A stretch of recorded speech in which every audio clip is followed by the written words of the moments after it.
So, guys, I want to talk about AEW Dynamite, and I do want to say that ultimately I did not like the show last night. Like the Will Ospreay Lance Archer match, I wish it went for a long time. There was nothing that memorable to me in the fact of like wrestling matches, and also when you had Hangman Adam Page versus Darby Allin. I did not like how Darby Allin beat him really quickly with a roll up. Like it kind of made it look like he got out. Adam Page got outfoxed. That could have been like a pay-per-view match. But there are a couple of interesting revelations. I definitely appreciate the Will Ospreay promo, and I also really appreciate the other promo that happened that I want to talk about, which is Strickland versus Bryan Danielson, and Bryan Danielson said it's going to be a career versus title match. And that's making a lot of people talk a little bit. I like this because you don't know the direction that they're going to go in. Because obviously with Bryan Danielson, he's done a lot for AEW. So I do think that, the big problem is that, this is not the best time for him to retire. I think he needs to retire in a couple of years. There's way more things he can do in AEW. And then also, you don't know how they do retirements in AEW. Is it like a WWE retirement where somebody keeps coming back? Like Shawn Michaels is retired, but then he had the match with him and Kane and The Undertaker and Triple H, I believe. Or I believe, if I'm correct, after the retirement at WrestleMania, The Undertaker has wrestled a little bit, but not in but not during a WrestleMania, if I'm correct.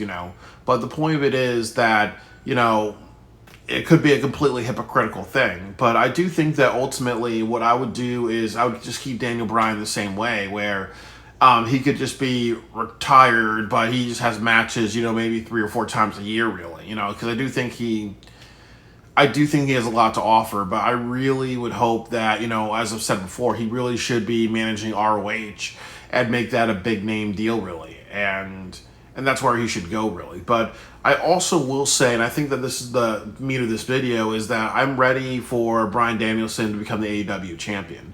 There are a couple of things. Swerve has had he's kind of had like a medium type of reign, really. I do think that there's some positives and negatives. I do think that Swerve winning is good because obviously, this is not the main reason, but as I said, he's black. And a lot of times black wrestlers haven't had to wait a super long time to become champion. WCW did it in relatively 5 or 6 years, that's no problem, but WWE, they waited until 2019, and now they're saying that it was The Rock, really. They did the butterfly effect, just like how we see Token, Token, from South Park become Tolkein, where the history's changing a little bit. But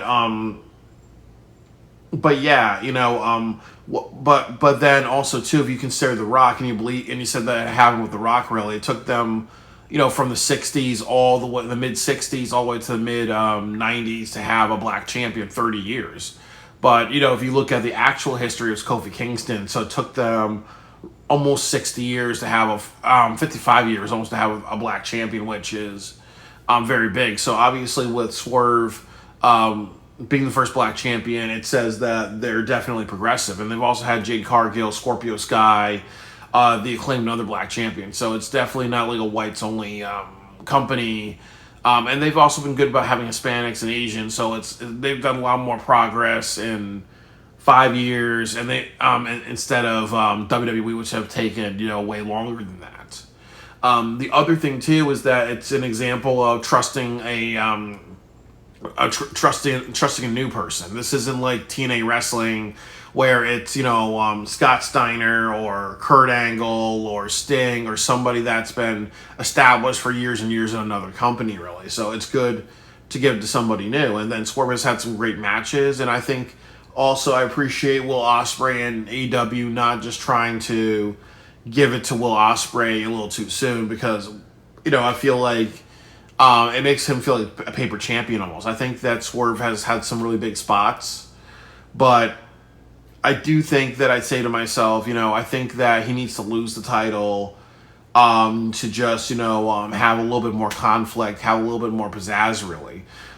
Maybe he can talk about, maybe if he loses the title, he can talk a little bit about, maybe he wasn't always on the best champion who he could be. Because remember what he said, he really wants to be he wants to have spontaneity. So that just means if he's not talked about, or if he's not like featured as the main event, or the before the beginning of the show, he's okay with that one. That's not good for any type of champion. So there could be a sense of like doing it better the next time around, really. But I think with Bryan Danielson, there's a couple things that I'll say. That if you have him win at Wembley Stadium, what I would do is at All Out, you should have Bryan Danielson versus Adam Page. Or you can actually find somebody else on the roster. You can even say something like, you look at MJF and you look at Will Ospreay. That's going to be the second best match of the night. You say, okay, the winner of that match is going to face Bryan Danielson at All Out, and there's your main event. MJF versus Bryan Danielson, or Will Ospreay versus Bryan Danielson. And then at Grand Slam, this is what you do. You have Bryan Danielson versus Darby Allin. And then you have Wrestle Dream, and I'm going to do a triple threat match. Bryan Danielson, Swerve Strickland, and Darby Allin. And this is going to be a great match because they're all like from the Seattle and Tacoma area. And then this one, you actually have Darby Allin win and become the AEW champion. And then also with this, what happens is that Swerve versus Hangman could happen at All Out.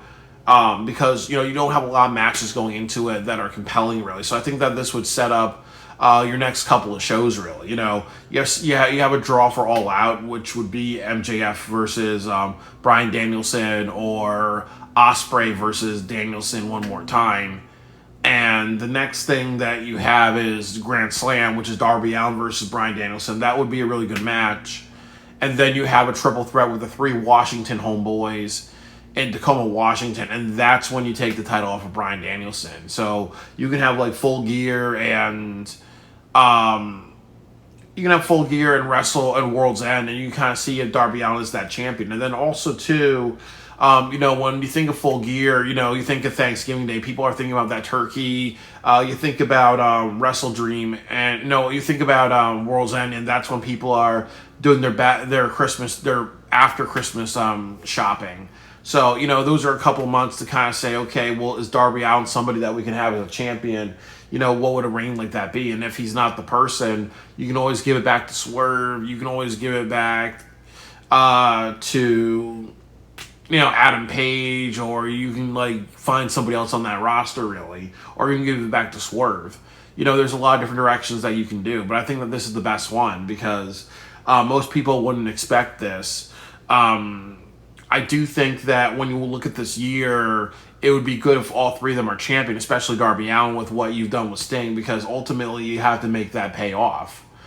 And I would also say that, it would be nice to give Bryan Danielson something. I think like you did with Dustin Rhodes, but with Bryan Danielson, he can be a champion. He can do a great deal with his championship, but it would also swerve expectations because people would say, okay, having Bryan Danielson win at Wembley Stadium, what are you going to do? I'm going to do the exact same thing you did with Sting, where he holds the title, but then he retires on the same day, therefore it gets vacated. And then people are like, okay, that's a little stupid because you can't be doing that. If Dustin Rhodes becomes the AEW champion or the ROH champion, what's going to happen? Is he going to put in for his retirement? Or are you going to have Ric Flair do that, or Jeff Jarrett do that as well, really? So there's a sense of what you're going to do.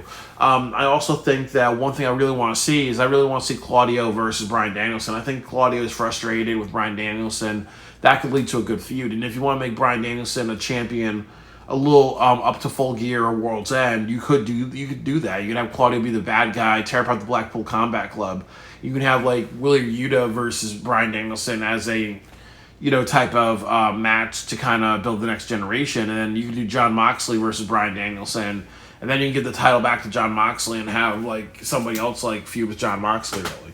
But there's definitely, or you can do something where you could have MJF versus Bryan Danielson at All Out, Darby Allin versus Bryan Danielson at Grand Slam, and then Swerve Darby, and Bryan Danielson at at Wrestle Dream, and then you could have maybe Full Gear. You could have Cesaro versus Bryan Danielson, or John Moxley versus Bryan Danielson, or either it's MJF or Ospreay, or World's End. You can finish the year with Ospreay versus Bryan Danielson, and then that's where Ospreay becomes the champion, and then that leads to a new era.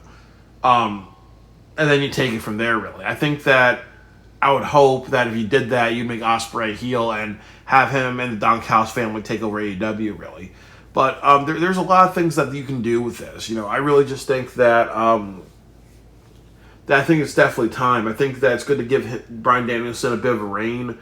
I think Swerve's title reign, it can come to an end soon, but I do think that right now it's like the right time. He wrestled Will Ospreay, and it proved to everybody that obviously they can look at Swerve not as a transitional champion, but I do think that the biggest story that they can have right now is ultimately Bryan Danielson's retirement and Bryan Danielson building the next big star, really. And then also, too, if you have Darby Allin beat Bryan Danielson in a triple threat match, and they're all Washington boys, imagine the pop of that audience.